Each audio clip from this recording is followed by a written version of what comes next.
Okay dear students, good evening, how are you. आप लोगों को मैंने एक स्टडी मटेरियल भेजा था पेरिस शांति सम्मेलन, और मैं उम्मीद करूं कि उसे आपने डाउनलोड कर लिया होगा और आप लोग थोड़ा पढ़ के आ रहे होंगे। अंकुर मेरे स्टूडेंट से जरा सा पूछिए कि मैं उम्मीद करूं कि उन्होंने डाउनलोड कर लिया और थोड़ा पढ़ के आ रहे हैं। आ रहे हैं? ओके। अब मैं स्टूडेंट्स, जो मैंने फार्मूला आपको बताया है कि आपको बनना है थिंकिंग क्रिएचर, तो आपने पहले पार्ट फर्स्ट किया वर्ल्ड हिस्ट्री का, उससे आपको परिवर्तन की समझ आई। फिर आप पार्ट 2 में आए तो पार्ट 2 से हमारा सिलेबस शुरू हुआ इनलाइटेनमेंट, प्रबोधन, अमेरिकी क्रांति, फ्रांस की क्रांति और 19वीं सदी की यूरोपीय क्रांतियां, उदारवाद और राष्ट्रवाद। वहां से साम्राज्यों का विघटन, बाल्कन क्वेश्चन वगैरह पर समाप्त हो गया। तीसरा पार्ट हमने पकड़ा औद्योगिक क्रांति, और औद्योगिक क्रांति हालांकि पैरेलल में भी चला है, टॉपिक 2 और 3 पैरेलल में भी चला है, लेकिन हमें करने के लिए औद्योगिक क्रांति को अलग लिया। उससे हमने एक तरफ समाजवाद और मार्क्सवाद से जोड़ा, दूसरा हम नया साम्राज्यवाद से जोड़ा, और फिर उसको हमने फर्स्ट वर्ल्ड वॉर से जोड़ दिया। तो वहां तक तो आपको क्लैरिटी आ गई। फिर हम चले आए पार्ट 4 में, वही पार्ट 4 अभी चल रहा है। तो पार्ट 4 में फर्स्ट वर्ल्ड वॉर के आगे का कॉन्सिक्वेंसेस आना है। तो आगे का कॉन्सिक्वेंसेस है वो है पेरिस शांति सम्मेलन,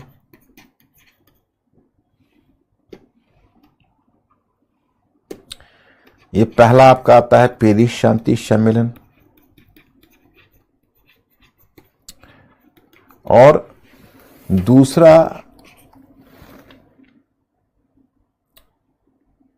दूसरा आपका आता है, मतलब प्रथम विश्व युद्ध है। तो प्रथम विश्व युद्ध को पूंजीवाद का प्रथम संकट, पूंजीवाद का प्रथम संकट कहते हैं। हाँ, मैं उस पर आता हूं। तो पूंजीवाद का जो प्रथम संकट है, वह पूंजीवाद का प्रथम संकट मतलब एक कॉन्सेप्ट है बेसिकली, जो व्लादिमीर लेनिन ने यह दिखाया। जैसे पहले कार्ल मार्क्स, आपको याद है कि मार्क्सवाद को तो उसने प्रोत्साहन दिया था, इन कार्ल मार्क्स के जीवन काल में during his life time nowhere the so called Marxist revolution could have taken place, but his follower Lenin tried to explain it in other way. Lenin ने उसको एक्सप्लेन किया कि देखो, जब पूंजीवाद का संकट आएगा तो समाजवाद की प्रगति होगी। तो अब पहली आप यहां पर देखोगे रूस की क्रांति, यहीं पर आप देखोगे। और दूसरा पूंजीवाद का दूसरा संकट, तो पूंजीवाद का जो दूसरा संकट होगा वो होगा 1929 की विश्व आर्थिक मंदी। 1929-30 की विश्व आर्थिक मंदी।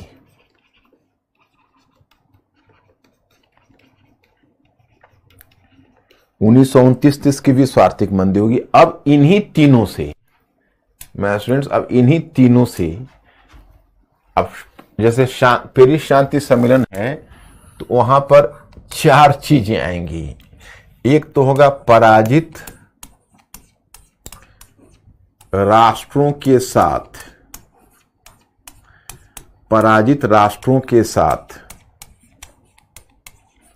युद्ध मुआवजा का निर्धारण।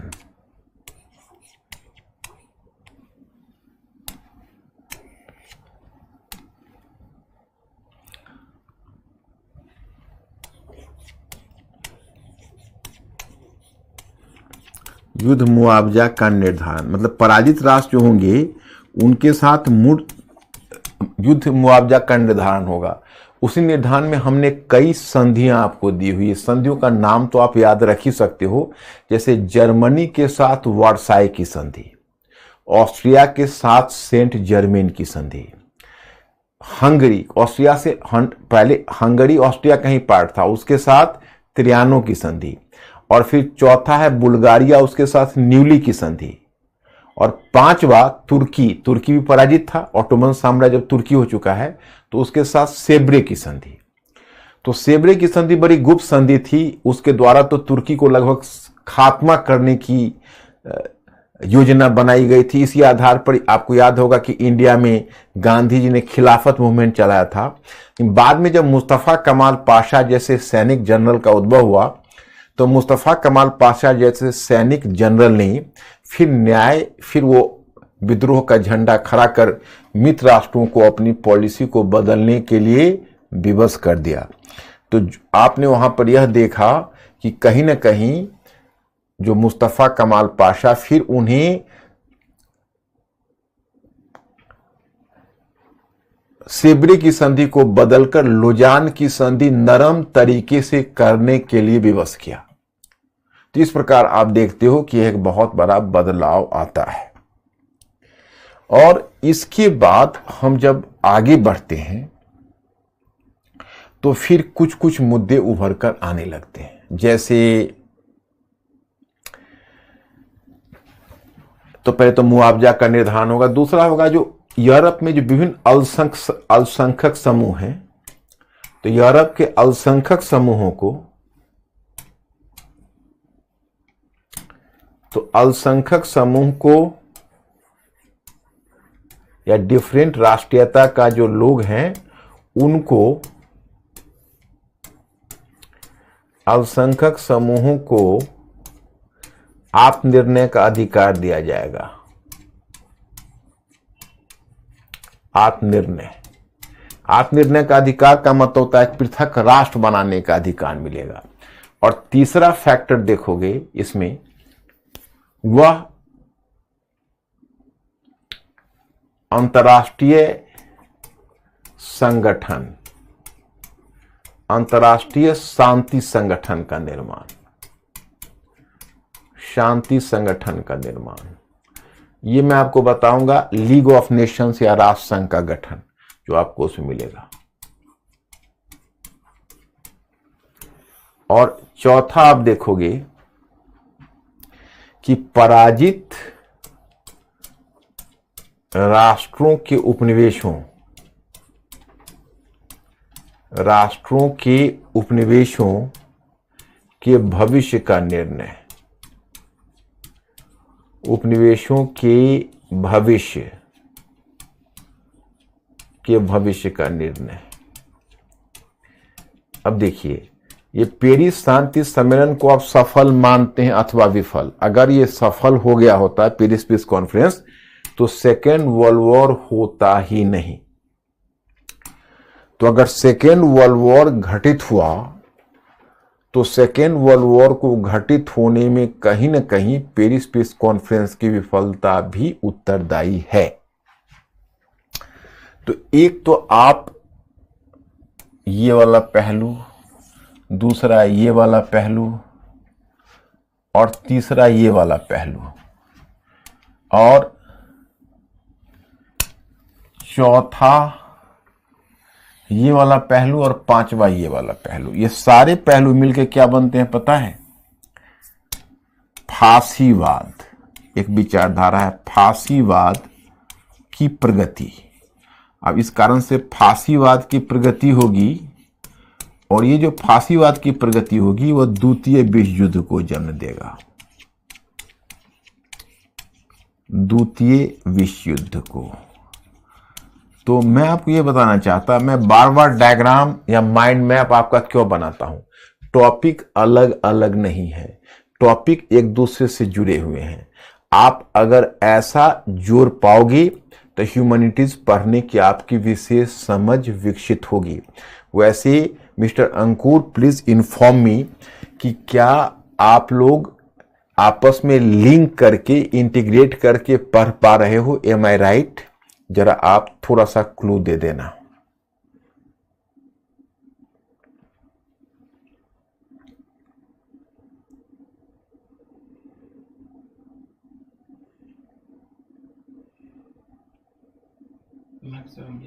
यस है ना?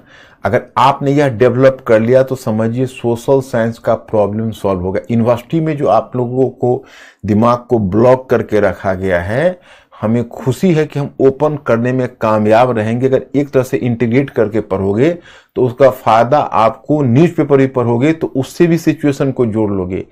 आप कुछ भी पढ़ोगे सोशल साइंस में तो आपके दिमाग में एक इमेज बनना शुरू होगा। मतलब my objective is to channelize your method of study from information to understanding. मतलब आपकी जो समझ है वो धीरे धीरे सूचना से विश्लेषण की तरफ होता जाएगा तो प्रॉब्लम सॉल्व हो जाएगा। चलिए अब क्वेश्चन पर आते हैं। और एक क्वेश्चन जो मैंने पीछे आपको छोड़ा हुआ होगा, जो हमने आपको दिया हुआ होगा, ये कि प्रथम विश्व युद्ध मूलतः शक्ति संतुलन को स्थापित करने के लिए लड़ा गया था, इस कथन को स्पष्ट कीजिए। मतलब मैंने यही क्वेश्चन आपको पीछे लिख कर भी दिया है, लेकिन वो आर्गुमेंटेटिव क्वेश्चन था और ये हाइपोथेटिकल क्वेश्चन है। तो क्या इस क्वेश्चन का आंसर आपने कर लिया? इसमें मेरे हेल्प की भी आवश्यकता है, जरा प्लीज आप हमें इन्फॉर्म करिए।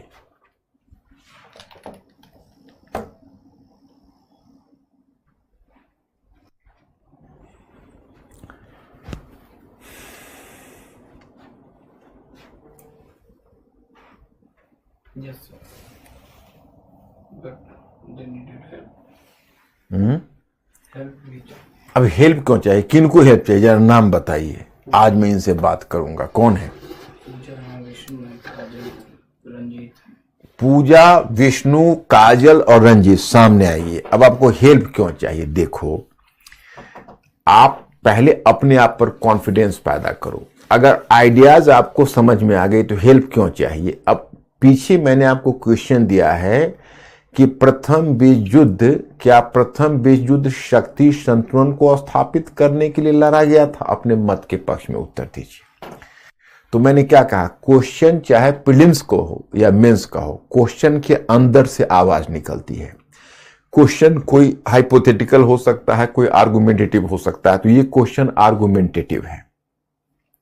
तो आर्गुमेंटेटिव है तो इस क्वेश्चन का डिमांड क्या है? डिमांड ऑफ द क्वेश्चन है, सॉरी, ये क्वेश्चन हाइपोथेटिकल है, नॉट आर्गुमेंटेटिव, मिस्टेकली बोल दिया। वो क्वेश्चन आर्गुमेंटेटिव था। इसका मतलब है कि उस क्वेश्चन में स्टैंड लेना था कि शक्ति संतुलन को स्थापित करने के लिए तो लड़ा गया, परंतु यही एकमात्र कारण नहीं था। और ये क्वेश्चन तो खुद ही पूछ रहा, कह रहा है कि प्रथम विश्व युद्ध मूलतः शक्ति संतुलन को स्थापित करने के लिए लड़ा गया था। इस कथन को स्पष्ट कीजिए। तो इस कथन को स्पष्ट कीजिए। आप कह सकते हैं कि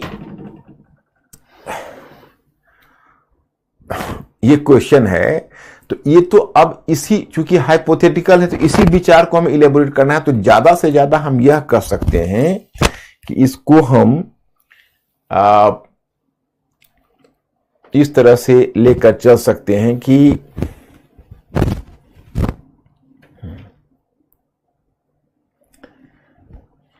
प्रथम विश्व युद्ध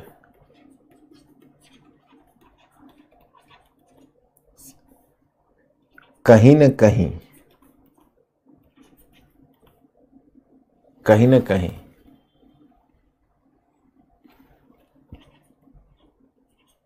एक मिनट,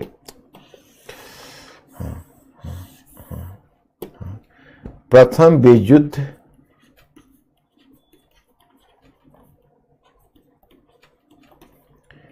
बीसवीं सदी, ये इंट्रोडक्टरी लाइन देते हैं, 20वीं सदी की यूरोप के लिए एक बड़ा संकट था। हालांकि यह जटिल परिस्थितियों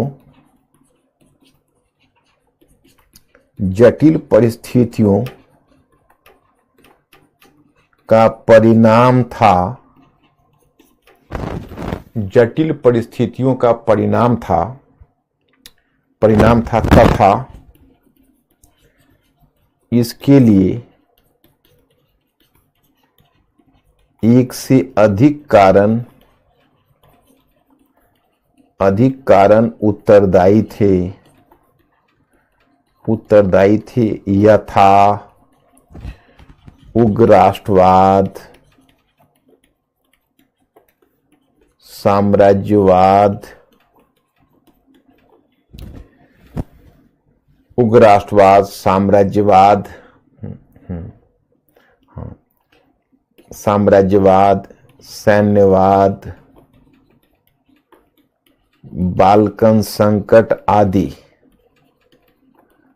बाल्कन संकट आदि। परंतु कहीं न कहीं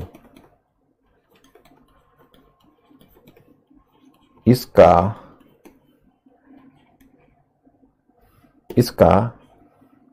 एक महत्वपूर्ण उद्देश्य,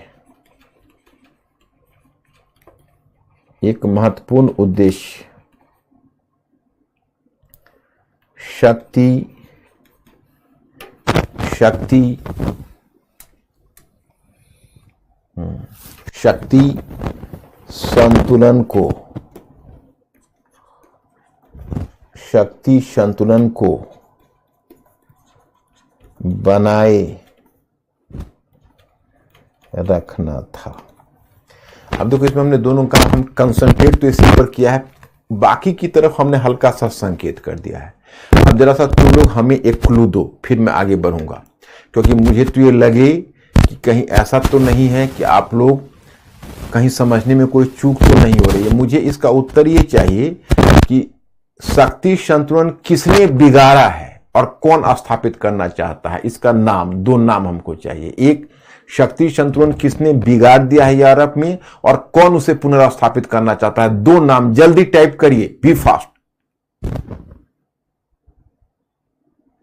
अंकुर, हमें आप इन्फॉर्म करिएगा।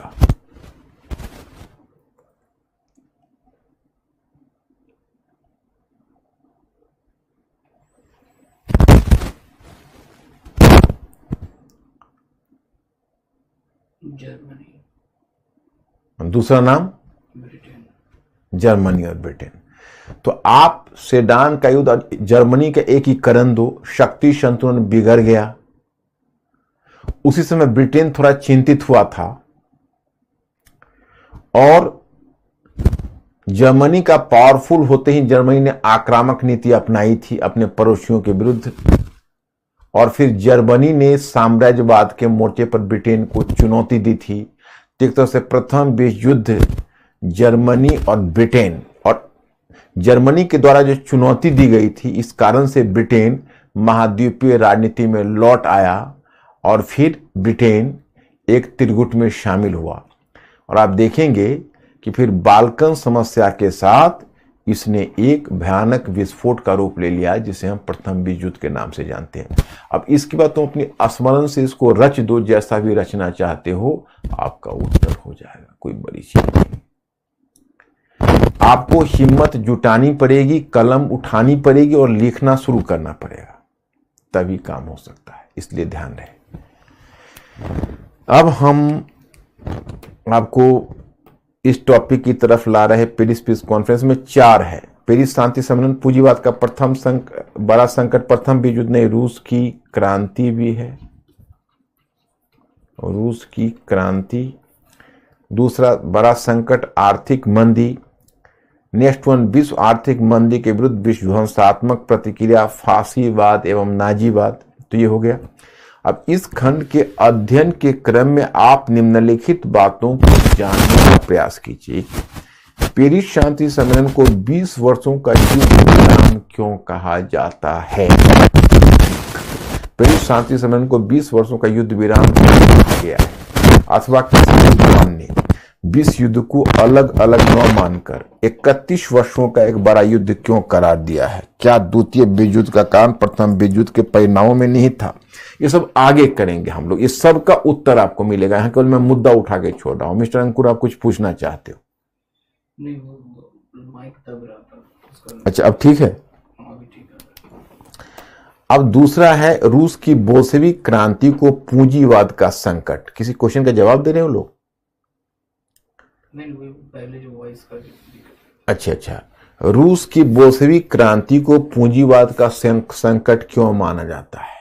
दैट इज 3 मार्च से लेकर लेनिन तक आप मार्क्सवादी विचारधारा में क्या परिवर्तन पाते हैं? आगे स्टालिन ने रूसी साम्यवादी व्यवस्था के स्वरूप को क्या परिवर्तन क्या परिवर्तन ला दिया, ये आगे की टॉपिक में देखोगे।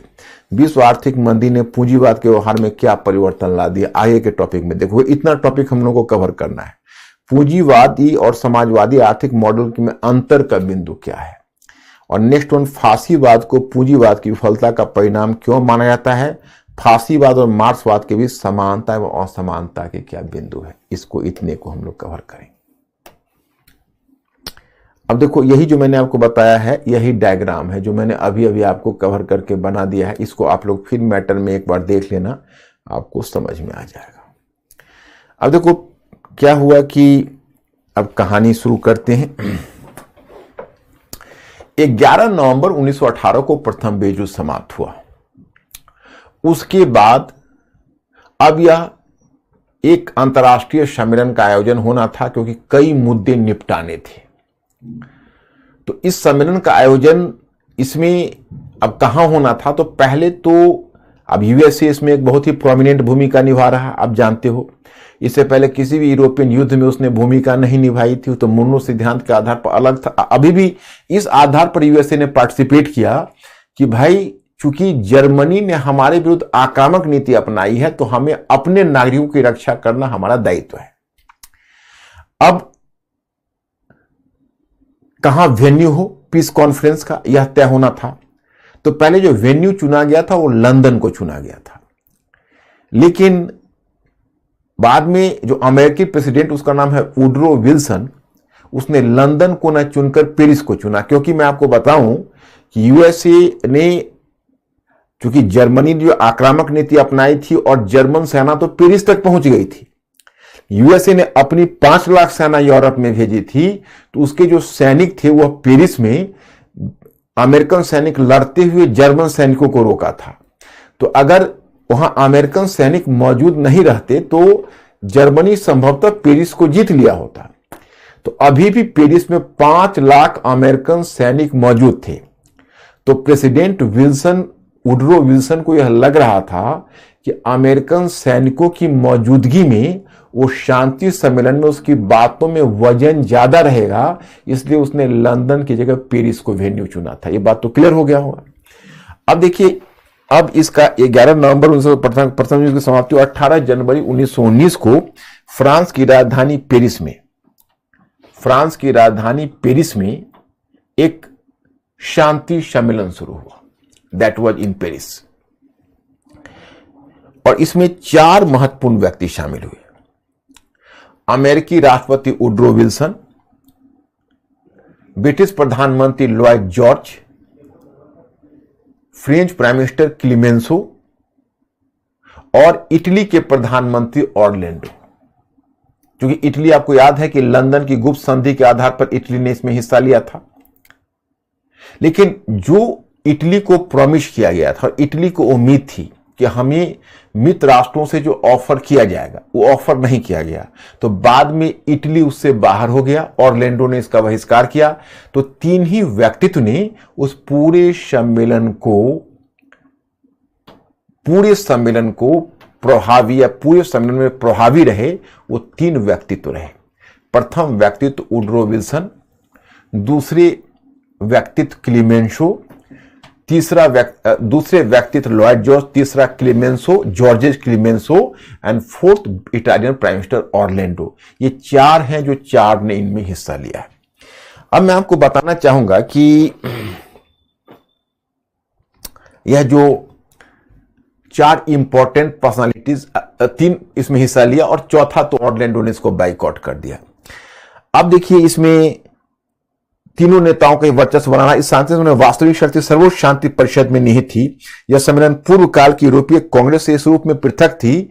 यह यूरोपीय सम्मेलन नहीं थी, यह एक विश्व सम्मेलन थी, यानी ग्लोबल कॉन्फ्रेंस। क्यों? क्योंकि इस पर कुल 27 लोगों ने हस्ताक्षर किया, जिसमें से अधिकांश जो 17 थे वो यूरोप से बाहर के थे। और इसमें यूरोप के भविष्य का फैसला किसी मेटरनिक या बिस्मार्क ने नहीं किया। इसके भविष्य का फैसला किया एक दूसरे कॉन्टिनेंट से आने वाले वुडरो विल्सन ने, जो अमेरिकन प्रेसिडेंट थे। तो अब मैं इसमें बताना चाहूंगा कि सम्मेलन की एक बहुत दिलचस्प चीज है कि सम्मेलन का घोषित एजेंडा कुछ और है, जैसे विल्सन का 14 सूत्री कार्यक्रम। तो विल्सन का 14 सूत्री कार्यक्रम में मैंने जानबूझ के 14 सूत्र नहीं रखे हैं, याद भी रखने की आवश्यकता नहीं है। मुख्य रूप से मैं उसका मेन कंटेंट आपको बताना चाहता कि एक्चुअली देखो, अमेरिकन प्रेसिडेंट की यह आदत होती है, या उनको एक कह सकते हो कि उनको कहीं ना कहीं इस बात का अहंकार या गर्व होता है कि हम दुनिया को एजुकेट कर रहे हैं, दुनिया को आगे बढ़ा रहे हैं, हम दुनिया के कल्याण के लिए काम कर रहे हैं। तो जब वो लूट के लिए भी जाते हैं तो कहीं ना कहीं विचारधारा के माध्यम से वो अपनी स्थिति को वैध करार देने का, लीगल करार देने का प्रयास करते हैं। अब कैन यू बिलीव दैट कि जब मैं आपको बताना चाहूंगा कि जब अमेरिका ने परमाणु बॉम्ब गिराए थे जापान के ऊपर, तो ये तो अपने आप में विध्वंसात्मक घटना थी, आप समझ सकते हो, विध्वंसात्मक घटना थी। लेकिन जब संयुक्त राज्य अमेरिका ने परमाणु बॉम्ब गिराए थे जापान पर, उस समय भी संयुक्त राज्य अमेरिका ने यही पोज किया था कि हम दुनिया को जापानियों के खतरा से बाहर करने जा रहे हैं। तो ये अमेरिकियों की विशेषता है। तो जब 1917 में यूएसए इस युद्ध में प्रवेश कर रहा था, तो उस प्रवेश करने से पहले उसने 14 सूत्री कार्यक्रम जारी किया। उसने कहा कि यह जो वॉर होगा, this war is being fought for and all Wars in Europe. यह युद्ध यूरोप से युद्ध को समाप्त करने के लिए लड़ा जा रहा है। और उसका यह कहना था कि अगर यह 14 सूत्रीय कार्यक्रम को तत्परता से लागू कर दिया गया तो यह हमारा विश्वास है, यह यूरोप में अंतिम युद्ध होगा, इसके बाद फिर कोई युद्ध नहीं होगा। उसने कहा कि यह हमारा विश्वास है कि यह यूरोप में अंतिम युद्ध होगा, इसके बाद यूरोप में कोई युद्ध नहीं होगा। यह विल्सन का दावा था। मतलब उसने कहा कि this is for ending, this is a war to end the war, लेकिन आई बिलीव दैट कि this is the last one war in Europe, इसके बाद यूरोप में कोई युद्ध नहीं होगा। और वो 14 सूत्री कार्यक्रम में क्या था, तो मुख्य बात मैं बताता हूं। विजेता और पराजित दोनों पक्षों को न्याय मिलेगा। इसी आधार पर तो जर्मनी ने सरेंडर किया कि वाह कितना बढ़िया प्रपोजल है, बाघ और बकरी को एक घाट पर पानी पिलाना है। विजेता और पराजित दोनों पक्षों को न्याय मिलेगा। और जो यूरोप में जो डिफरेंट अल्पसंख्यक समूह हैं, माने डिफरेंट जो अलग अलग नस्लीय समूह, याद करिए बाल्कन वाले, वही हैब्सबर्ग साम्राज्य, ऑटोमन साम्राज्य को तो टूटना था, टूट फूट के अलग हो गया। लेकिन अब जैसे स्लाव थी, तो स्लाव तो जो ऑटोमन साम्राज्य वाली थी तो अलग हो गई, जैसे सर्बिया अलग हो गया, उसके बाद मोंटेनिग्रो अलग हो गया। तो सर्बिया, मोंटेनिग्रो अलग हो गया। तो ये सब रीजन्स पहले से भी अलग हो गया जहां पर स्लाव जनसंख्या थी। लेकिन अभी भी बहुत सारी स्लाव जनसंख्या हैब्सबर्ग साम्राज्य के अंतर्गत थी। तो हैब्सबर्ग साम्राज्य तो बचा हुआ था।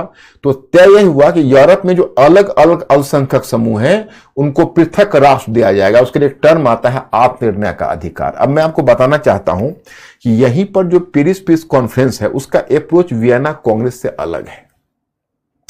पेरिस पीस कॉन्फ्रेंस का अप्रोच वियना कांग्रेस से अलग इसलिए है क्योंकि वियना कांग्रेस का उद्देश्य था राष्ट्रवाद को दबाना, आत्मनिर्णय के अधिकार को दबाना, जो फ्रांस की क्रांति से उपजा है। लेकिन जो पेरिस पीस कॉन्फ्रेंस है, पेरिस पीस कॉन्फ्रेंस उसी राष्ट्रवाद की विचारधारा के आधार पर राष्ट्रीय सीमा को स्पष्ट करना चाहता था, या इस बात के प्रति कृत संकल्पित था कि हमको अलग अलग राष्ट्रों की सीमा बनानी है। तो जो पेरिस पीस कॉन्फ्रेंस का एजेंडा है वो अलग एजेंडा था और वियना कांग्रेस का एजेंडा अलग है। तो इसने आत्मनिर्णय के अधिकार पर कहा कि हम पृथक पृथक राष्ट्र का सृजन करेंगे, विजेता और पराजित दोनों को न्याय मिलेगा और यूरोप में संपूर्ण न्याय स्थापित किया जाएगा। तो ये उसका 14 सूत्री कार्यक्रम का मानना था। लेकिन यह घोषित एजेंडा था। लेकिन जब वह यूरोप में आया तो यूरोप में तो पहले से ही दिग्गज या मगरमच्छ बैठे हुए थे। ब्रिटिश प्रधानमंत्री लॉयड जॉर्ज था, फ्रांस का जो प्रधानमंत्री था वो क्लीमेंसो था। तो अब क्लीमेंसो की चिंता थी। देखो अब हुआ क्या है कि आप तो कांग्रेस ऑफ वियना भी आपने देखा, तो भले ही चलिए फ्रांस को दबाकर नेपोलियन को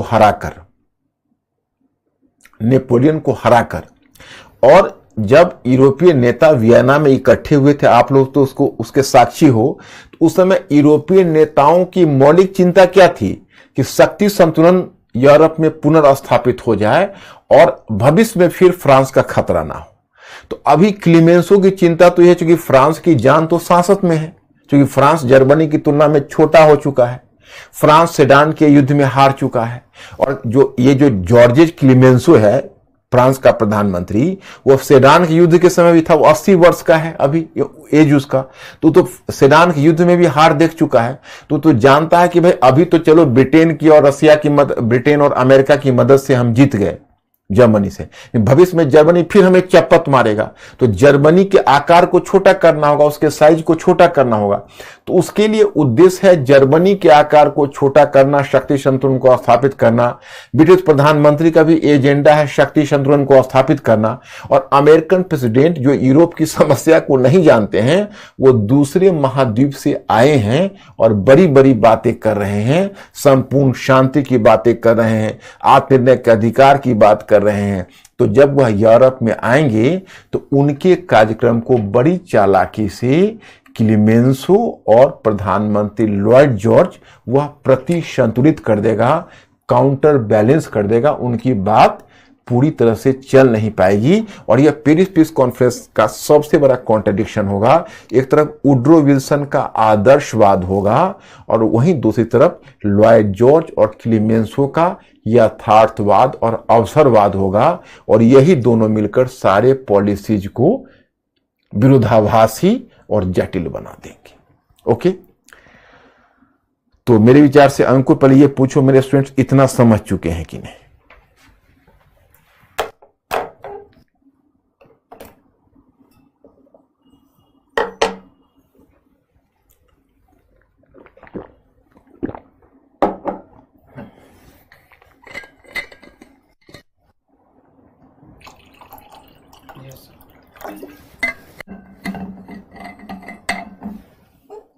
अब चलिए, अब इनके सामने पहला एजेंडा होगा जो आप मानचित्र पर देखोगे कि ये अवसरवादी नीति के प्रभाव में नीतियों का क्रियान्वयन, ये आप देखोगे। अब पराजित पक्षों के साथ मुआवजे का निर्धारण, तो पराजित पक्षों के साथ जो मुआवजे का निर्धारण होगा मैं स्टूडेंट्स, इसमें टोटल मैंने आपको कहा कि संधि का नाम केवल आप ध्यान रखिए।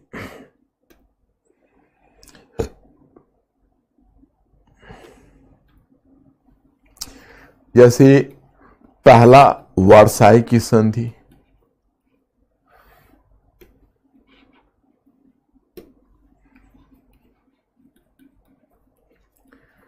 वर्साई की संधि ये जर्मनी के साथ होगी क्या? और दूसरा सेंट जर्मेन की संधि, सेंट जर्मेन की संधि। तीसरा ये ऑस्ट्रिया के साथ होगी, ऑस्ट्रिया। तीसरा है त्रियानो की संधि, ये हंगरी के साथ होगी, हंगरी। चौथा होगा न्यूली की संधि, ये होगी बुल्गारिया के साथ, ये भी पराजित है। और पांचवा होगा जो पांचवी संधि होगी वो होगी सेब्रे की संधि, और सेब्रे की संधि होगी तुर्की के साथ। लेकिन तुर्की के साथ जो सेब्रे की संधि होगी वो बड़ा अपमानजनक कष्टप्रद संधि होगी। उसको मुस्तफा कमाल पाशा जो सैनिक जनरल होगा वो सेब्रे की संधि को मानेगा नहीं, और मुस्तफा कमाल पाशा इसको रिजेक्ट कर देगा और फिर मित्र राष्ट्रों पर दबाव डाल के दूसरी संधि करवाएगा जो ज्यादा जस्टिफाइड होगी ट्रीटी। तो ये 5 संधियां हुई। अब इसमें जो पहली संधि तुम देखते हो, ये यहां पर सारे संधियों का नाम दिया हुआ है। मैंने जिस लाइन पर मैं पढ़ाता हूं उसी लाइन पर कंटेंट देता हूं, और दोनों से तुम लोग कोऑर्डिनेट करके चल रहे होगे, और मेरा विश्वास है कि आप लोगों की अंडरस्टैंडिंग बन रही होगी। तो अब ये जो 5-5 संधियां हैं वो संधियां हुई, और इसमें जो सबसे बड़ी और भयानक संधि है वो है वार्साई की संधि। हालांकि सारे संधि अन्यायपूर्ण है, और वार्साई की संधि मैंने ये मानचित्र भी दे दिया, इतना डिटेल्स में तुमको नहीं याद रखना। मोटे तौर पर जैसे नॉर्थ में जर्मनी का कुछ क्षेत्र यूपेन, मार्सनेट और मालमेडी दे दिया गया बेल्जियम को, थोड़ा सा क्षेत्र ओशन का क्षेत्र डेनमार्क को दे दिया गया, खैर सब तो दिया गया। एक देखिए पोलैंड है, तो पोलैंड ये लैंड लॉक था, इसको समुद्र तक पहुंच नहीं थी। अब देखो ये यहां जो आपको ब्राउनिश दिख रहा है, मैं कलम जहां घुमा रहा हूं वहां देखिए ये ब्राउनिश, ये भी जर्मनी का ही पार्ट है, लेकिन ये येलो दिख रहा है, येलो आपको पोलैंड दिख रहा है। तो पोलैंड को समुद्र तक, इधर देखिए, इसको पोलैंड को समुद्र तट तक पहुंच देने के लिए एक गलियारा निकाल दिया गया बीचों बीच जर्मनी से। अब बताइए, अब जर्मनी से ये पहले ऐसे था जर्मनी, तो ये जुड़ा हुआ था, अब ये टूट गया जर्मनी, और कुछ पार्ट काट के इसको पोलैंड का जर्मनी को दे दिया गया। इधर जो चेकोस्लोवाकिया बना, चेकोस्लोवाकिया, ये आप देखोगे कि ये इसमें 30 लाख जर्मन को मिला दिया गया। सुडेटेनलैंड ये रीजन है, बाद में हिटलर से छीनेगा। वो 30 लाख रीजन सुडेटेनलैंड का था, that was transfer to Czechoslovakia. Czechoslovakia में से जर्मन जनसंख्या काट कर बनाया गया। तो और कुछ रीजन तुम देखते हो, एल्सास और लॉरेन, खैर फ्रांस का है, वो तो फ्रांस को मिल गया वापस। और उसका सारलैंड, मतलब कई इस तरह का है, मैं आपको क्या बताऊं, कई इस तरह का रीजन, जैसे सारलैंड का रीजन है, 15 वर्षों के लिए वो फ्रांस को दे दिया गया। वो कोयला और उत्पादक क्षेत्र है कि ये कोयला फ्रांस यूज करेगा। मतलब जितना अन्यायपूर्ण संधि बनाई जा सकती थी बनाई गई। 13% जर्मनी का भूभाग चला गया और लगभग 13% संसाधन चले गए। तो उसमें एक चीज है कि वार्साई की संधि को एक आरोपित संधि क्यों मानी जाती है, पहला मैंने यही मुद्दा उठाया है। इसमें हमने 5 पॉइंट दिए हैं, बहुत ही क्लियर है। जैसे देखो, एक तरह से जर्मनी के साथ विश्वासघात हुआ। कैसे? तो जर्मनी, देखो जर्मनी पर दबाव तो था, सैनिक दबाव, लेकिन जर्मनी संभव था कुछ समय और भी लड़ता। लेकिन इसी बीच जो विल्सन महोदय ने अपने 14 सूत्री कार्यक्रम का प्रकाशन किया, और वो 14 सूत्री कार्यक्रम में जो पहली बार कहा गया कि विजेता और पराजित दोनों पक्षों को न्याय मिलेगा, इससे जर्मनी को कंफ्यूजन हो गया। जर्मनी को लगा कि अरे ये तो हमें भी न्याय मिलेगा, तो जर्मनी को थोड़ी सी राहत मिली कि हम समर्पण भी कर जाएंगे तो फिर हमारे साथ कठोर व्यवहार नहीं होगा। ओके, तो इसलिए तुम देखोगे एक्चुअली जर्मनी में क्या हुआ कि विलियम कैसर, जो कैसर विलियम था जिसने इस युद्ध में बहुत वहां का किंग था, वो स्वयं भाग गया हॉलैंड। लास्ट फेज में जब वॉर हारने लगा तो हॉलैंड भाग गया और वहीं जाके शरण ले ली। तो हॉलैंड ने उसको वापस नहीं किया, तो उस पर कोई ट्रायल भी नहीं हो सका, उसको कोई सजा भी नहीं मिल सकी। वो तो वहीं अपनी जान बचा के वहीं पर रह गया निर्वासित होकर। और उसने जाते जाते आर्मी को उसने सत्ता सुपुर्द करके भाग गया। अब जो आर्मी थी वो आर्मी ने, अच्छा अब राजा नहीं है, आर्मी के हाथ में सत्ता है और आर्मी हार रही थी, लेकिन आर्मी ने स्पष्ट कर दिया कि हम सरेंडर नहीं करेंगे। जर्मन आर्मी बड़ी घमंडी और अहंकारी थी। तो कुछ सिविलियन नेता एकत्रित हुए, जो सिविल नेता थे, कुछ जर्मन नेता, और वो एक जर्मनी में एक जगह है वाइमर उसका नाम है। तो जर्मनी में वाइमर में वो इकट्ठे हुए और वाइमर में इकट्ठे होकर उन्होंने वहां पर एक संविधान बनाया जिसका नाम है वाइमर संविधान। मैंने 1918 में उन्होंने संविधान बनाया और फिर उन्होंने एक वाइमर गणतंत्र बनाई। उधर मित्र राष्ट्रों ने भी कहा कि हम सेना से बात नहीं करेंगे, कोई सिविलियन गवर्नमेंट आएगी तो बात करेगी। तो जर्मनी ने समर्पण कर दिया और समर्पण किया वाइमर गणतंत्र ने। जो वाइमर और गणतंत्र शब्द का प्रयोग होगा वो बार बार प्रयोग होगा। हिटलर के समय भी, नाजीवाद के समय भी प्रयोग होगा। आप लोग इस चीज को भूलोगे नहीं, इसलिए मैंने मैटर पहले ही दे देता हूं कि आप लोग उस मैटर को पढ़ोगे और मैटर को फॉलो करोगे। तो वाइमर गणतंत्र बना। तो देखिए, अब ये संधि को आरोपित संधि इसलिए मानी जाती है कि पहली बात यह है कि जर्मनी के साथ विश्वासघात हुआ, वैसे वो सरेंडर नहीं करता, 14 सूत्री कार्यक्रम के आधार पर किया। दूसरी बात है कि नॉर्मली जो पराजित पक्ष होता है, वो पराजित पक्ष के साथ अगर ट्रायल भी उसका होता है, उसका अगर मुआवजा भी निर्धारित होता है या हर कुछ होता है, तो उसमें भी एक सामान्य औपचारिकता होती है। जैसे नॉर्मली क्या होता है, जो पराजित पक्ष होता है उसको अगर वार्ता के लिए बुलाया जाता है तो औपचारिक रूप में उसके लिए एक डिनर पार्टी का आयोजन किया जाता है और पराजित पक्ष के जो नेतागण हैं वो डिनर पार्टी में आते हैं और बैठते हैं, तो उनको संधि की शर्तें सुपुर्द की जाती है खाते खाते, मतलब एक डिनर लेते हुए औपचारिकता, जरा इसको देख लीजिए। और फिर उसी में बड़ा बहुत ही सॉफ्टली तय हो जाता है कि हम लोग अमुक तारीख को मिलते हैं। मतलब है तो कि भाई आपको ये शर्तें पूरी करनी होगी और हमारी ये शर्तें, तो बड़ा ही पोलाइटली उनको पेश आते हैं वो। फिर ड्यू डेट को दोनों आते हैं, तो फिर दोनों डिनर करते हुए तब बार्गेनिंग और काउंटर बार्गेनिंग होती है।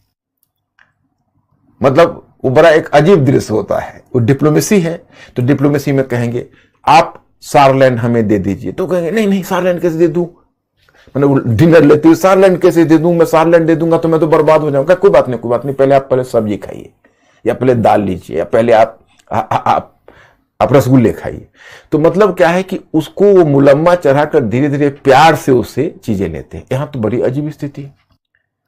वारसाई में जो जर्मन प्रतिनिधि आए, वो जर्मन प्रतिनिधियों को पुलिस हिरासत में लाया गया था, जैसे वो पुलिस एस्कॉर्ट में जैसे मान लो प्रिजनर हो, और उनको संधि की शर्तें सुपुर्द की गई और कहा गया अमुक तारीख को आइए और आकर साइन करिए। जिस दिन साइन करने आए फिर पुलिस एस्कॉर्ट में आए जैसे कोई क्रिमिनल हो। और कोई भी जिसको भी आप संधि की शर्तें निर्धारित करते हो तो कम से कम बोलने का मौका तो देते हो कि भाई आप अपना पक्ष रखिए। लेकिन जर्मन प्रतिनिधियों को अपने पक्ष रखने का मौका नहीं दिया गया और उनसे जबरन हस्ताक्षर करवाया गया। इतना तक कि जब वो थोड़ा अपना पक्ष रखना चाह रहे थे तो उनको कहा गया नहीं हस्ताक्षर करिए, और हस्ताक्षर करने में आनाकानी कर रहे थे। तो ब्रिटिश प्रधानमंत्री लॉयड जॉर्ज ने कहा कि हमारे जर्मन भाइयों, आपको इस संधि पर हस्ताक्षर करना ही होगा, और अगर आपने इस संधि पर हस्ताक्षर नहीं किया तो हम आपको विश्वास दिलाते हैं कि हम आपसे बर्लिन में हस्ताक्षर करवाएंगे, मतलब कि हम आपके राजधानी पर कब्जा कर लेंगे। इस तरह की धमकी दी गई। अंत में हस्ताक्षर किया और उसी समय एक जर्मन समाचार पत्र में एक लेख छपा कि आज के दिन हम कहीं भूल न जाएं। मतलब कोई कहते हैं कि इसी में द्वितीय विश्व युद्ध का बीज छिपा हुआ था, क्योंकि आप किसी के साथ इतना कठोर व्यवहार करोगे तो कैसे सहन करेगा। तीसरी चीज तुम देखते हो, उनका 13% भूभाग और 13% संसाधन लिए गए। ये संधि की शर्तें इतनी कठोर थी कि मैं आपको बताऊं, एक अर्थशास्त्री की चर्चा विश्व आर्थिक मंदी में करूंगा। पता नहीं आप लोग अर्थशास्त्री एडम स्मिथ वगैरह को तो भूले नहीं हो ना, मुक्त अर्थव्यवस्था की अवधारणा को भूले तो नहीं हो, क्योंकि मैं उम्मीद करता हूं कि अगर आप इसे याद रखोगे तो फिर हमारे लिए बहुत ही अच्छा होगा। क्योंकि हम आपको एक थिंकिंग क्रिएचर बनाना चाहते हैं और हम चाहते हैं कि यहीं से आपको इंटरनेशनल इकोनॉमी, इंटरनेशनल कॉन्स्टिट्यूशनलिज्म और सारा रास्ता यहां से खुले। और ये रास्ता तभी खुलेगा जब आप इस पर ओपनली थिंक करोगे। अगर ओपनली थिंक नहीं करोगे तो फिर रास्ता नहीं खुलेगा। तो मैं आपको यह कहना चाहता कि 30 लाख जर्मन जनसंख्या सुडेटेनलैंड में बसती थी, उसको काटकर जर्मनी को दे दिया गया। बताइए। और उस समय मैं जॉन मेनार्ड केन्स का नाम बताया, वो ब्रिटिश अर्थशास्त्री थे और जो ब्रिटिश प्रतिनिधि मंडल वर्साई की संधि में आया था उसका मुखिया हेड बनकर आया था। लेकिन ये संधि इतनी अन्यायपूर्ण थी और ये संधि के जो आर्थिक क्लॉज थे वो आर्थिक क्लॉज इतने कठोर थे कि उसने ब्रिटिश डेलीगेशन के अध्यक्ष के पद से त्यागपत्र दे दिया और वर्साई की संधि की खुली आलोचना करते हुए कहा कि अगर ये संधि की शर्तों को कड़ाई से लागू किया गया तो जर्मनी की अर्थव्यवस्था ही ध्वस्त हो जाएगी। और जब जर्मनी की अर्थव्यवस्था ध्वस्त हो जाएगी तो क्या लोग या बल्कि यूरोप को भी इसका खामियाजा भुगतना होगा। और यह भविष्यवाणी सिद्ध हुई विश्व आर्थिक मंदी 1929-30 के समय, और अंत में लोजान सम्मेलन 1932 के आधार पर 90% इनको जो क्षतिपूर्ति की राशि है उसको माफ कर देनी पड़ी। अब एक और देखो इस संधि का एक नकारात्मक पक्ष बताता हूं। नॉर्मली क्या होता है, दो टर्म होता है, एक होता है कंपनसेशन और दूसरा होता है इंडेमनिटी। तो कंपनसेशन का मतलब हुआ मुआवजा और इंडेमनिटी का मतलब हुआ क्या हुए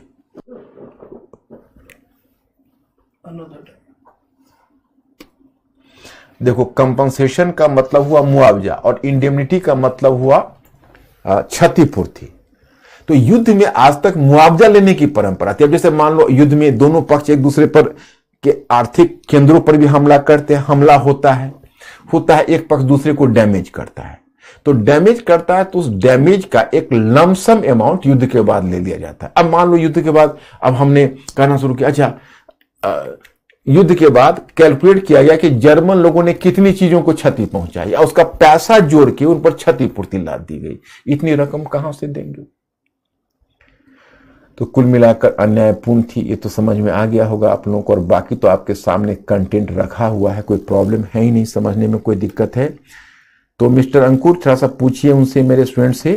अच्छा हाँ, एक पॉइंट और देखो, जर्मनी में सैन्यवाद की एक लंबी परंपरा रही थी। वहां पर राजतंत्र भी था और राजतंत्र भी वहां का जो शासक था वो शासक बड़ा ही निरंकुश होता था, ऑटोक्रेटिक। तो वहां एक मोनार्की थी और मोनार्की में बड़ा ही ऑटोक्रेटिक रूलर होता था।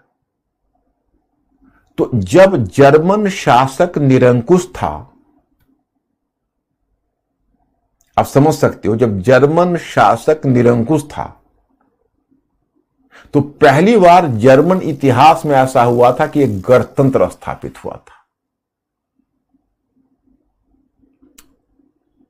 जर्मनी के इतिहास में पहली बार हुआ था कि पहली बार एक गणतंत्र स्थापित हुआ था, वाइमर गणतंत्र। आप याद करिए वियना कांग्रेस, वियना कांग्रेस में क्या हुआ था? आप याद करिए फ्रांस में जब नेपोलियन को हटाकर लुई 18वां को स्थापित किया गया था। पता नहीं अब आपको याद होगा कि नहीं, मुझे तो विश्वास है कि आपको याद होगा।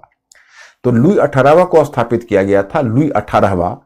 तो उसको जानबूझ के जो फ्रांसीसी राजतंत्र को पुनर्बहाल किया गया था तो उसके साथ अच्छा व्यवहार किया गया था ताकि फ्रांस की जो लोग हैं, प्रजा है, वो उसको इज्जत दे और स्वीकार करे। अगर मान लीजिए वियना कांग्रेस लुई 18वां को अपमानित कर देता तो फ्रांस की प्रजा कैसे स्वीकार करती? अब देखिए, वाइमर गणतंत्र एक गणतंत्र था जर्मनी में, वो विलियम कैसर नहीं था, उसके साथ इनको अच्छा व्यवहार करना चाहिए था, तो फिर उसको जर्मनी में इज्जत मिलती, वहां पर प्रजातांत्रिक पद्धति मजबूत होती। उसको इतना अपमानित कर दिया वर्साई की संधि में कि जर्मन जनता उसको जर्मनी के अपमान से जोड़कर देखने लगी और कभी भी वाइमर गणतंत्र को सम्मान नहीं मिल सका। इसका फायदा आगे हिटलर ने उठाया। आप ही बताइए, यह भी इनकी एक बहुत बड़ी सीमा है। तो अंकुर मेरे स्टूडेंट से पूछिए कि वो लोग क्लियर हो गए या कोई दिक्कत है?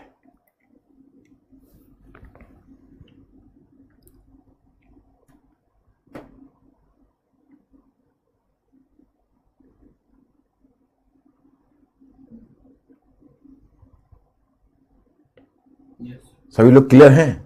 कोई क्वेरीज भी है? वाइमर गणतंत्र कुछ पूछ रहे हैं। अरे वाइमर सारा, वो तो तुम उसी तरह पूछ रहे हो बच्चे, जैसे पूछते हैं कि भाई रामायणी को कहा कि आपका रामायण सुनकर हम दंग रह गए, आपने बहुत अच्छा रामायण बाचा, लेकिन अंत में यह तो बता जाइए कि आखिर सीता किसकी पत्नी थी। अभी मैंने तुमको बताया। इसका मतलब है आप सो के लेक्चर सुन रहे हो, मेंटली अलर्ट होके लेक्चर नहीं सुन रहे हो। जहां इस तरह के शब्द आते हैं तो मैं खुद ही पॉज लेता हूं और मैं फिर बोल दिया करूंगा मेंटली अलर्ट रहो, मेंटली अलर्ट होके सुनो। देखो, वाइमर है नाम जगह का। जब विलियम कैसर जब जर्मनी से भाग गया और आर्मी को सत्ता सुपुर्द कर दिया और उधर मित्र आर्मी ने कहा कि हम सरेंडर नहीं करेंगे और मित्र राष्ट्रों ने भी कहा हम आर्मी से वार्ता नहीं करेंगे, तब कुछ जर्मन नेतागण वाइमर नामक स्थान पर एकत्रित हुए और एक प्रजातांत्रिक व्यवस्था गणतंत्र स्थापित करने का निर्णय लिया। तो वाइमर में उन्होंने 1918 में एक संविधान बनाया। उस संविधान में एक रिपब्लिक का मतलब समझते हो ना, जिसका हेड ऑफ द गवर्नमेंट निर्वाचित होता है।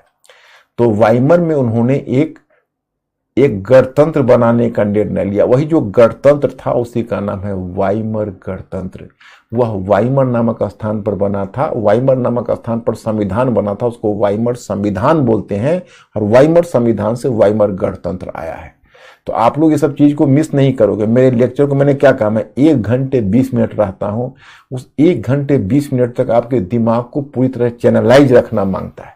उसमें मैं कोई कोताही नहीं सहन करूंगा, उसमें आप लोग मेंटली अलर्ट रहोगे। अंकुर और कोई क्वेश्चन है क्या इन लोगों का? ये लोग क्लियर होके जा रहे हैं कि नहीं, कोई प्रॉब्लम तो नहीं? ऋषि का क्वेश्चन सर, मुआवजा आज भी लिया जाता है क्या यूक्रेन और रशियन को? अगर एक पार्टी हारेगा तो मुआवजा तो लेगा। देखो विजेता पक्ष है वो तो कहीं ना कहीं अपना अपर हैंड रखते हैं। अब मुआवजा पैसे में लो या भूभाग में लो या दूसरे तरह के किसी कंसेशंस में लो या उससे कुछ ऐसी रियायत ले लो, लेकिन मुआवजा तो आज भी है। ओके है? तो ये हुआ आपका पहला मुद्दा। अब देखिए इसमें मैंने एक क्वेश्चन करके दिया है। ये क्वेश्चन अब तुम उसी आधार पर पढ़ लोगे कि वर्साई की संधि ने द्वितीय विश्व युद्ध का मार्ग प्रशस्त कर दिया, इस कथन से आप कहां तक सहमत हैं? ये आर्गुमेंटेटिव क्वेश्चन है, हालांकि इसमें और भी मुद्दे हैं, लेकिन इसमें एक क्वेश्चन यह है, इस क्वेश्चन को आप लोग पढ़ लेना। अब सेंट जर्मन की संधि जो ऑस्ट्रिया के साथ की गई, उसकी देखिए विशेषता क्या है। उसमें क्या है कि जो पहला वही ऑस्ट्रियाई साम्राज्य हैब्सबर्ग साम्राज्य, तो हैब्सबर्ग साम्राज्य को विभाजित कर दिया गया और हैब्सबर्ग साम्राज्य को विभाजित करके उससे कितने क्षेत्र निकले?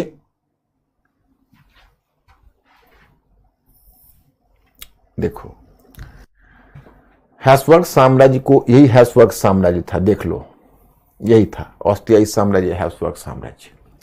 इसमें से एक ऑस्ट्रिया निकल गया, यह है ऑस्ट्रिया, यह हंगरी, आज भी है दोनों, और एक निकल गया चेकोस्लोवाकिया, अब ये नहीं रहा, ये टूट गया है चेकोस्लोवाकिया।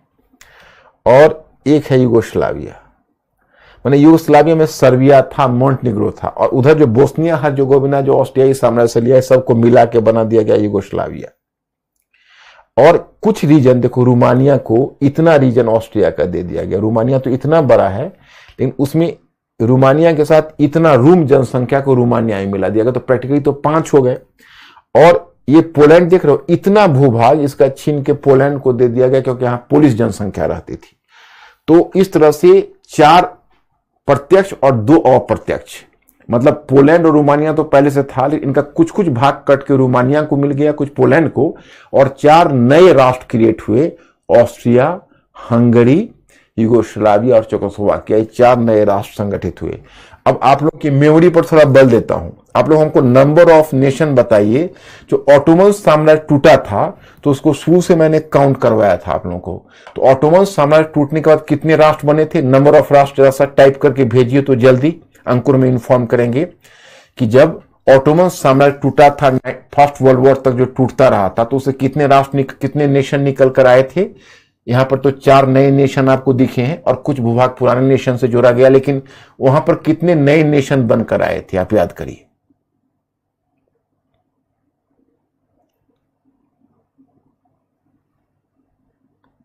मैक्सिमम 13। अरे मैं जो कह रहा हूं आप नहीं समझ रहे हो। जैसे फिर गौर से सुनो, ऑटोमन इंपायर जो मैंने पीछे बताया है, जब ऑटोमन इंपायर विघटित हुआ था, जब वो धीरे धीरे वहां पर विद्रोह होकर जब नए नए नेशन स्वतंत्र हुए, तो टोटल में कितने नेशन को उसे निकलते हुए बताया था? नंबर ऑफ नेशन बोलिए। मैंने वहां काउंट करवाया था आपको, ये निकला, ये निकला, ये निकला, ये निकला, और अंत में इतना निकल गया। लंदन सम्मेलन 1913 तक। मैंने हम ईस्वी सन नहीं पूछ रहे, कितने नेशन निकल के आए उसका नंबर बताइए। ऑटोमन साम्राज्य से, हैब्सबर्ग साम्राज्य से 4 नेशन निकल के आए, नया नेशन। उसमें से कितने नए नेशन निकल कर आए थे?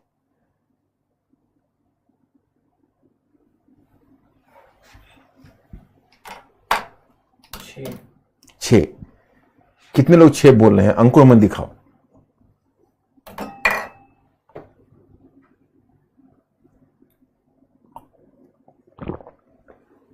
मैक्सिमम 6 है, लेकिन और भी आ रहा है, 4 आ रहा है, 5 आ रहा है। मैक्सिमम 6 है ना, मैक्सिमम नंबर। तो जो 6 हो करेक्ट हो और बाकी लोग भूल चुके हो, मेरे मैटर को रिवाइज करो। मैंने टोटल 6 बताया था।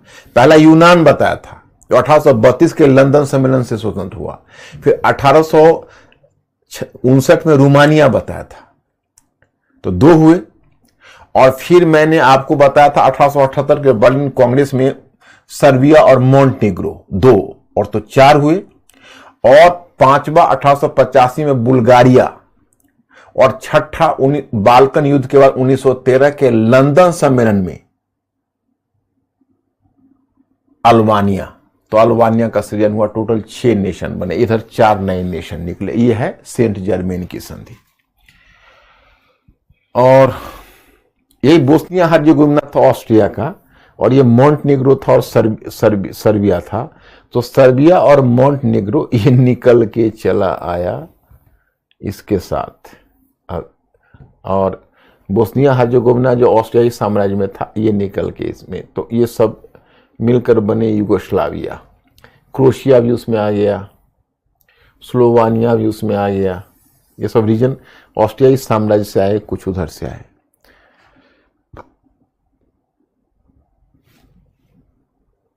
ये मैसेडोनिया, ये ग्रीस से, ये मैसेडोनिया भी इसका हिस्सा था।